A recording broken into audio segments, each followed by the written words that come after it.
小草，我的皮肤突然缓缓发，去套牙看见我用的直管在里边很尖，还是bilat.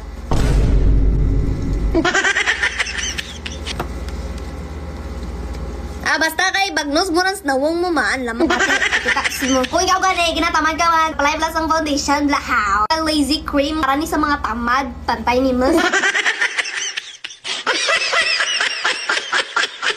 Get ready with me, i-recreate natin yung ating gawain, yung mag-Chinese trend. Marami sa inyo nagsasabi na na-miss nyo na yung Chinese. Ito na, i-recreate natin siya. Anong ibig sabihin nun? Mag-Chinese makeup tayo? Aba, malay ko pa rin ako nag-tutorial by Yurt, okay? Kasi panandalian lang to by. I'm using this purple foundation from Bio Formula. Gusto ko yung literal na maputi talaga yung. Look how blendable that is. Diba? Come on! For this makeup look, hindi ko talaga alam ano yung gagawin ko. Ito talaga yung pinaka-favorite ko na mascara, guys. Yung sa pink. Ano ito? Huh? Pink flush. Look at the difference. Now, eyeliner from Caroline. Ito, guys, na-miss ko na iba kong lingwahe. I mean, hindi naman talaga ako marunong for content purposes. Na yung babae that tries to be Chinese pero ended up na kasi piyat yung bunganga. Diba? Agusal by Pink Punk. Makita ko sa inyo yung effect nito. Diba? So pretty. Ito siya, lip liner to actually, pero ito yung pinaka-close kasi na shadow na gusto ko. So, ito na lang yung gamitin natin. Create some shadow there. For the blush, I'm gonna be using this, malay ko ba? Nabili ko lang to sa tindahan. Tag 20 pesos ra.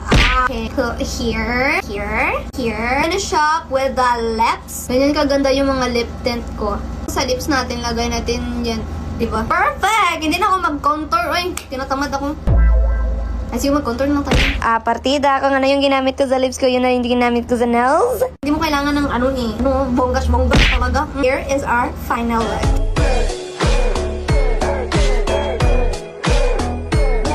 小草，我的皮肤突然缓缓发，去套牙看见我用的直管在里边很尖，还是bilat.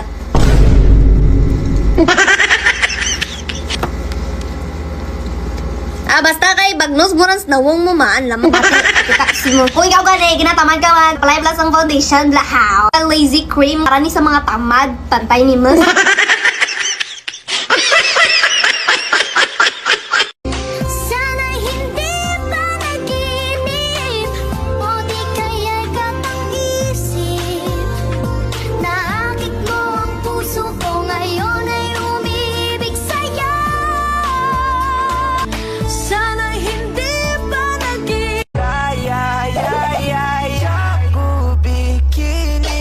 Já resenha na laje, fica até tarde pra caprichar na marquinha. Toma, manda fotinha, vai.